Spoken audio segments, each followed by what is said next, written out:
What is up, my viewers? It is time for a World of Tanks gameplay commentary. This is a viewer-submitted replay, as you can tell, from the very common submitter, the repeat submitter, longtime viewer, Mr. Never Aim.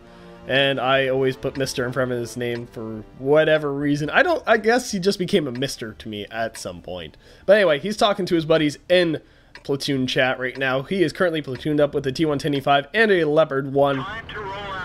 And his teammates look decently competent. Not too surprising there. A lot of times the good players will roll with other good players.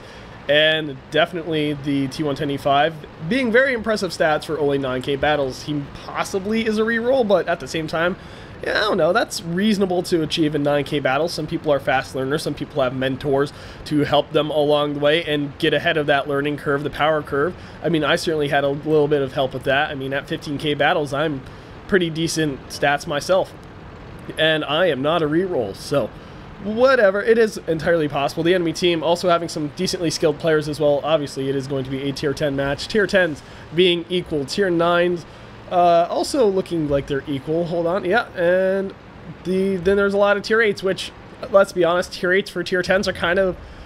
Tier 8s can fight tier 10s, but tier 8s are also a little bit of fodder. Never Aim taking a shot at that last known location of that Panther 2, and a lot of enemy vehicles still spotted on the base. Some tank destroyers, which isn't uncommon for tank destroyers to sit back and relax on Malinovka. And it looks like you got some heavy tanks hanging way further back in E75. And a Tiger 2, who is now eliminated by a Waffenträger E100, or, you know, WTF 100. It's one of those, again, the hit. Never Aim saying such base camp and talking to his team. It looks like he is having his T-110E5 ally coming up behind him, and he's a little nervous. Ooh, taking a shot at that Jagdpanzer E100's location, basically using his mini-map to figure out where he should probably shoot. Now, I have been guilty of doing that myself, just because you have a chance of hitting, and post-game stats will show if he actually did hit. Just noticing, he has 2 marks of excellence here on this this STB-1, or the STB, as some people call it. And the E100 right here looking like it was tracked. Probably tracked again. Bat Chat trying to take a shot at him. Never Aim kind of exposed here. This Panther 2 possibly going to get killed by him. No, did not roll high enough for that kill shot, unfortunately for him, but very fortunate for that Panther 2. And the enemy team looking like they're pushing a little bit to the hill, but all that's been spotted so far is a Bat Chat and a T-110E5. And that's a Bat Chat and a T-110E5 versus a STB-1 and another E5. Bat Chat getting spotted, 183 getting spotted. That is a very unwelcome surprise because, well, if he hits Never Aim right in his frontal plate, he will pen him for full damage, and Never Aim possibly would die in one hit no matter how much health he had. Also, doing a great job of abusing the STB-1's gun depression right here and exposing nothing but his quite hard to penetrate turret. The E5 looking like he's trying to get a flank, and Never Aim's team still hanging way in the far back. Looks like his ally in the Leopard 1 going to a standard sniping spot. Looked like he will take a snapshot there, a little bit of a snapshot. It was somewhat aimed at the hatch of the E5 and penetrating it. Looks like artillery coming in to save the day. Not very many times you can say that. And helping to lessen the enemy's force on the hill. Now, Never Aim right here trying to take another shot at that Bat Chat, unfortunately missing. And again, going back to his little old Never Aim ways of not zooming in, but I've also taken a page out of his book and started doing that more often than not, just to get the shot off quicker, and it does pay off at times. But in that particular instance, it did not. An E100 and a KV-4, just so many enemy vehicles spotted on the hill. This 183 might actually end up killing this E5 if he's firing Hesh. He does not. It looks like the Hesh round hit nothing but a track, which is still hurtful, but it did not hurt as much as it could have. So right now he's telling his ally to fall back using those in-game commands. The KV-4 trying to kind of, poking his little hatch over the hill. The cut below, definitely a vulnerable spot on the T-110. I mean, the KV-4. I was going to say T-110E5 just because I'm so used to people shooting that. Looks like the ally E5 there. I'm not even going to try and say his name because it's a little odd. And the 183 managing to get a high enough roll to kill him right there. So Never Aim definitely recognizing he has the fallback. Tank advantage is still to his team, and hit point advantage also to his team. It actually looks like the enemy's team is in quite a bit of trouble on their own base. You got only, well, I suppose it's not only, but you got a Roomba and a Jagdpanzer E100 there So 2 tank destroyers and some medium support able to provide some cross shots on anything that pushes the base, but unfortunately for them, that anything is an IS-7 with some T-32 support, and of course you got the TD sitting on base and other vehicles. So Never Aim falling back to his allies here on the secondary hill. It looks like Leopard 1 ally having taken quite a bit of damage, and the E-100 getting quite bold in his push down, although he is quite secure after all the reworks they've done for this map. Sorry about the bump there on my desk. The E-100 does have a safe avenue of attack, just because they added that little hill on the hill, that little berm, I guess would be a better way to describe it, that allows tanks to move up and down that hill without so much danger of getting shot in their side. And right now, Never Aim saying he's done approximately 2.3k damage, and T110E5 saying aggressive would have brought 2k, or something along. I guess he's talking about the damage he would have done. We'll see how everything actually pans out in the post-game stats, but right now, the match is still certainly going on, and Never Aim's team still in a very powerful position to bring this home. I mean, they're up 4 tanks and up by about 4,000 hit points. So that is no small lead to scoff at. The enemy team's certainly going to have a hard time making that one up if they can at all. Ooh, and the Leopard 1 getting taken out, double shot by an E-100 and a 183. That's very unfortunate. E-100 getting shot for nothing but tracks, and the Bat Chat starting to back up, though he will. Okay, there he goes.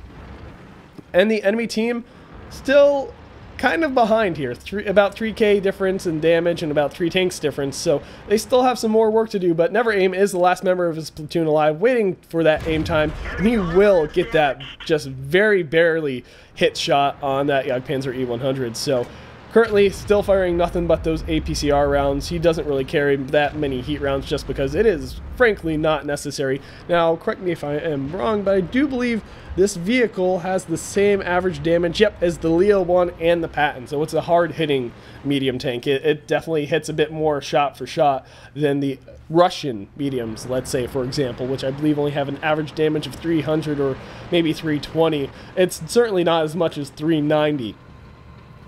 And the enemy team camping out on hill quite effectively. Never Aim's team actually having taken the opportunity of knowing where the vast majority of the enemy team is, which is the hill, to push on the base.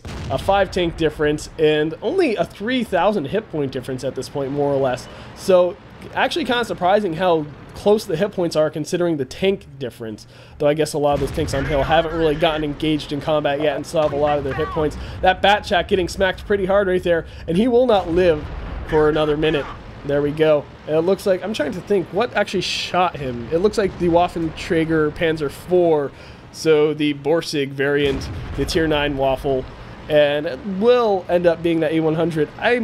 I can only assume, since they have not been spotted, that the STA-1, the KV-4 and such, and the Jagdtiger have all... Well, the Jagdtiger actually just getting spotted for the first time, and he is beautifully dying very quickly. Never Aim managing to get a shot off on him, and I won't know if he'll get the kill shot. Nope, he actually was ammo racked by that T-26E4, the Super Pershing, taking down a Jagdtiger. That's a little uncommon, though he is probably firing premium rounds, as many people who drive premium tanks will do to compensate for that lower gun pen. And Never Aim managing to get his second kill of the match. I'm kind of surprised that's only a second kill, but approximately 4,000 damage, dealt a little less, and a good chunk of hit points still in that enemy team. The artillery finally getting spotted. Never Aim having shots on that as well. You can see why so many players like to hang back and snipe from this position, but if you're not a sniper tank, if you're not one of those vehicles that has a great gun with great handling and a good rate of fire, and you have virtually no armor, if you're not one of those types of vehicles that really should be back on the line sniping, you probably shouldn't be here. You should probably be on the front line if you got the armor. You should probably, if you got mobility, be trying to flank or get some sort of advantageous position. Now, Never Aim in this case, he realizes he has to hold this and spot for his Waffenträger, spot for his STA-1, spot for his Arty, spot for his other Waffenträger, which are both there and able to take shots and kind of hold the line against this enemy push. That 183, very, very deadly if he is firing Hesh right now, and Never Aim recognizes that as well, though the 183 is not able to take a shot on him, and nor is Never Aim able to take a shot at him either. And the E100 looking like, oh, he would have died if Never Aim didn't just keep rolling forward and cause his round to hit that pillar. recognizing that he actually had to unlock his auto aim, which he initiated there, whether on purpose or on accident, it doesn't matter. He recognized that it was making him shoot the side of that vehicle. 183 possibly about to launch a Hesh round at him, but Never Aim hiding ever so carefully behind the rock, though it looks like the 183 might have a shot. And he did, but fortunately for Never Aim, only hitting the rock. If that round had actually connected, probably would have hit his engine deck and had a pretty good chance, if it was Hesh, to kill Never Aim. Still, Never Aim doing nearly 5,000 points of damage, and let's see how well his teammates did in the post-game stats. And here we go, getting himself high caliber. I probably would have noticed that if I was paying attention because, well, my mods tell me how much damage at the top of the screen you need to get high caliber, so Mastery Badge Ace Tanker, a little surprising. I would have expected with a vehicle so competent, so capable as the STB-1 that it would have required a little more damage and a little more kills to actually get. Granted, he ended up getting 4 kills there at the end, but still, I would have expected more to get Mastery Badge Ace Tanker. I would have expected that to be a first class. But who am I to argue? It's always nice when you get that Mastery Badge Ace Tanker.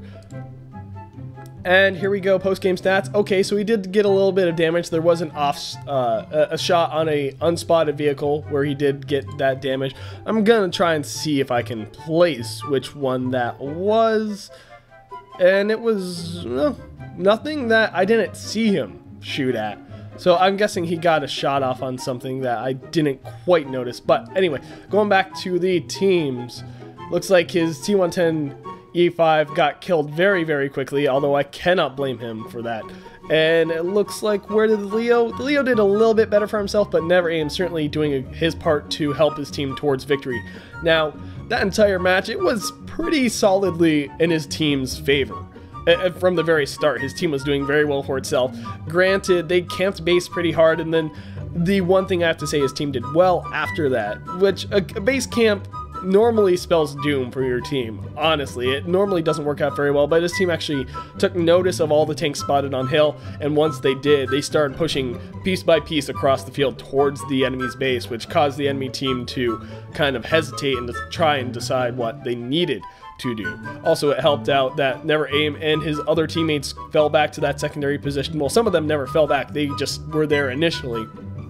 But Never Aim fell back, did some good sniping shots, obviously got off some great damage, and just really held up that enemy team. They didn't want to really push up that much further, and that is always a hard push. Once you take the hill, it is always a hard push to go down the hill, and you almost always get stuck on that church, because the moment you get off that church is the moment you're hit by TDs, it's the moment you're hit by Arty. It's really an exposed position by tanks you don't see in the far back, just because there's so much forest and there's that other hill and you can just get shot from so many directions. It's a hard push to make. I mean, Never Aim just did a great job of illustrating a point I tried to bring home in my IS-6 video in the previous replay, as like 1 or 2 videos ago, where I was just talking. No, it's actually, I have to keep in mind when I'm actually doing this, because I'm always a replay ahead when it comes to uploading them to my YouTube channel and video editing. So it was more like 4 or 5 games ago, I guess. But when you're not in a favorable position, when things are looking bad, you don't stay there and try and go out guns blazing, making your last stand, only getting off like maybe 1 or 2 more shots against, you know, an onslaught of enemy vehicles if you can help it. If the option presents itself for you to fall back like Never Aim did, you really want to take that. You want to fall back, regroup, get with allies, get in a more favorable defensive fighting position if you need to, and really take it to the enemy team and put up a much stronger fight than just, you know, 1 or 2 shots before you explode in a horrible death of getting, you know, ganked by 5 enemy vehicles. It just does not benefit you or your team to do so. And the more experienced, more skilled players will take advantage of that. They will fall back if you present them with the opportunity to do so. And even if you aren't presenting them with the opportunity to do so, they will still probably try to fall back because, well, it's better than staying there and dying a horrible death. And you'll see that in a lot of lesser skilled players, lesser experienced players, who will just like be like, well, I guess I'm screwed. I can't do anything now. I sit here and die and maybe get off 1 more shot for damage. No, you should probably try to fall back. And I'm not trying to criticize or, you know, just make fun of those players. I'm just saying it takes a little while to learn. And it's one of those things of, you think just because your tank is not that mobile that you can't do it. But honestly, you really need to just 180 degree your tank, show your ass to him sometimes, and just make a run for it. And yeah, that seems counterintuitive. Like, I've seen so many people just try and back up slowly, and backing up slowly has its place. But when you're like isolated and alone, that's only gonna keep you alive for probably an extra minute. And yeah, that might do something, but at the same time, you're probably better off just trying to run. And like I said, I felt like Never Aim illustrated that point perfectly well. I think his E5 ally probably should have started trying to run a bit sooner. I think they both probably should have tried to get off hill a little bit sooner, although Never Aim got off there with plenty of time apparently, but he was also a medium tank. He had that greater mobility. I think that E5 ally of his should have been trying to, instead of just back up like he was, turning around, keeping his gun pointed towards the enemy, of course, and just make a beeline for that church, make a beeline for that forest and those hills to where he would have been able to survive. And not that it made a significant difference in the outcome of the match, just because his team was ahead in tank count and hit points for almost the entire time, but still, it would have been beneficial for him as a player. It would have cost him less credits, it would have gotten him more experience, allowed him to get more damage than just one shot off. And I have to say, Never Aim had some pretty good sniping shots. Overall, just a solid gameplay. And like I said in my previous 9.4 upload, you're probably going to be seeing less and less of mine, just because I find them far less interesting than the replays you guys send in. Now, this one, solid performance, didn't have too many nail-biter moments. You kind of had an inkling that it was going to be a victory from almost the beginning of the match, just as long as his team didn't throw it away, which they clearly didn't. But there was, I don't know, it's led his moments, like when that 183 was coming around the corner, and I was like, oh, is Never Aim gonna die? I don't know. Possibly, right at the end of the match. That would be a little bit unfortunate for him to get heshed to death, but yeah, whatever. He didn't, and I had no idea he wasn't going to. So, like I said, that's kind of like the what's about to happen excitement that I don't get from doing my own replays, no matter how good they are. So you're probably gonna see, like I said, in my previous one, and then this one, less and less, but you know, it is what it is, and the only way I'll probably change my mind on that is if you guys start saying, you know, we're tired of just seeing fewer replays, which I don't see why you would be. You guys are sending in good replays, and you say you want to see more of mine, but whatever. I've rambled on long enough. I've been doing a lot of rambling in my last couple replays, apparently. Remember, if you like this video, click that like button. If you want to see more, subscribe. If you got a replay, well, check the description below for instructions on how to submit. And if you got suggestions on how I can make my videos or channel better, please let me know in the comment section below. But until next time, this has been Spang, and I am signing off. MLG,